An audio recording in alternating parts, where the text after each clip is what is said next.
L'intelligence collective, c'est un concept, il faut le dire, un petit peu bisounours et un petit peu New Age, hein, pendant longtemps. Ça serait bien si ensemble on était plus intelligents, etc. Un concept sympa. C'est devenu une science dure. Il y a maintenant au MIT un centre pour la recherche sur l'intelligence collective. Au MIT. Et ces gens-là, ces gens du MIT et de Carnegie Mellon, ont très récemment posé la question qui tue. Est-ce qu'on peut mesurer le QI d'un groupe? Est-ce que ça existe? Le QI individuel, on connaît tous. Hein, on a tous passé à un moment donné un test de QI. Puis on vous a donné un chiffre et c'est censé prévoir votre capacité à résoudre le prochain problème qu'on va vous poser, en gros. Eh bien, il se trouve qu'on peut faire la même chose pour les groupes. On peut prendre un groupe de gens, leur donner un problème à résoudre, un deuxième problème à résoudre, un troisième problème à résoudre. On regarde combien de temps ils mettent pour résoudre le problème, la qualité de la solution, et on dit, voilà, ce groupe-là, il a tel QI. Et il se trouve que ce chiffre-là, eh bien, il est prédictif de la capacité du groupe à résoudre le prochain problème. Donc il est aussi tangible que le QI individuel, qui est quelque chose de très familier, finalement. Donc c'est du dur. Mais la deuxième question qui tue, c'est mais d'où il vient le QI du groupe? Est-ce que le QI du groupe, est-ce qu'un groupe est intelligent parce qu'il y a des gens intelligents dans le groupe?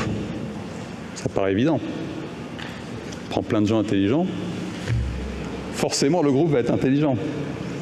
Ou alors, peut-être qu'il suffit d'avoir le meilleur d'entre nous, comme dirait l'autre. Hein, on prend le meilleur d'entre nous, et hop, d'un seul coup, le groupe devient intelligent. Eh bien non. C'est plus intéressant que ça. Et je suis réconforté par la quantité de femmes dans l'audience aujourd'hui, qui s'annoncent des bonnes choses pour cet après-midi, puisque l'intelligence d'un groupe dépend essentiellement de la proportion de femmes dans le groupe. Conclusion du MIT. Conclusion du MIT dans le plus grand journal scientifique du monde, quand même, Science. Et ça, c'est une découverte de 2010. Très récent. Hein. Donc on rentre dans l'âge de l'intelligence collective par la grande porte. Alors, c'est très amusant. En fait, ça soit le nombre de femmes dans le groupe qui détermine le QI du groupe. Plus il y en a, plus c'est intelligent. Mais les chercheurs ont quand même essayé de comprendre pourquoi. Ils ne sont pas arrêtés là. Ça fait les titres. Mais ensuite, derrière, il y a quelque chose de plus intéressant, c'est que les femmes, en général, alors pas toutes, hein, en général, ont la capacité, plus que les hommes, à laisser les autres parler autour de la table. Tout simplement. Donc l'égalité du temps de parole dans le groupe est essentielle et facilitée par le nombre de femmes dans le groupe. L'égalité du temps de parole, mais aussi la sensibilité sociale, c'est-à-dire la capacité à se mettre dans les chaussures de l'autre et à comprendre qu'est-ce qui l'anime comme émotion et à comprendre le point de vue adverse. Okay. Donc de quoi on parle là? On parle en fait de bande passante. L'important, ce n'est pas la qualité, je dirais, des neurones dans le groupe, les individus. C'est la qualité de la bande passante et des connexions entre les individus dans le groupe. Okay. Alors ça pourrait rester théorique dans les laboratoires du MIT. Mais en fait, quand on regarde les grandes entreprises en France et ailleurs, et qu'on regarde le pourcentage d'encadrement féminin dans ces grandes entreprises, on se rend compte que la rentabilité opérationnelle des entreprises dépend linéairement du pourcentage d'encadrement féminin dans l'entreprise. Plus il y a de femmes dans l'entreprise, plus l'entreprise est profitable. Et on ne parle pas uniquement de Hermès ou de L'Oréal. On parle de Société Générale, on parle de choses comme ça. On ne parle pas d'Alstom, par contre. Hein. Alstom, c'est... Je vois sur mon graphique là, que je vous aurais montré volontiers, mais Alstom, c'est le pire. c'est le pire. Donc solution pour sauver Alstom, mettre plus de femmes, tout de suite.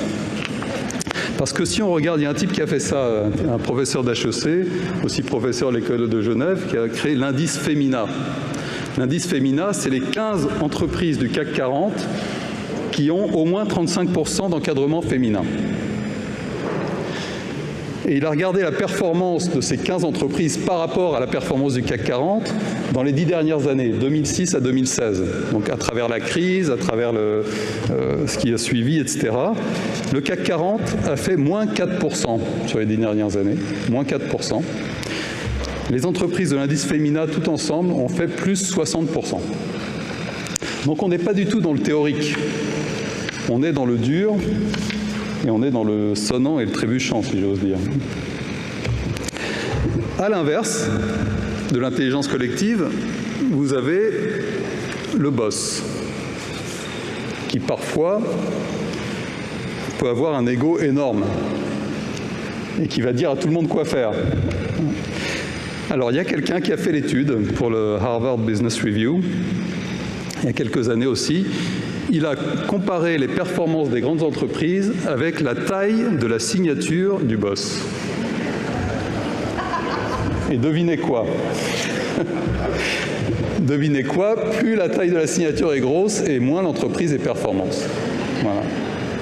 Donc deux indices très forts de l'utilité de l'intelligence collective dans le réel. Alors qu'est-ce qu'on conclut de ça? L'intelligence collective, elle existe.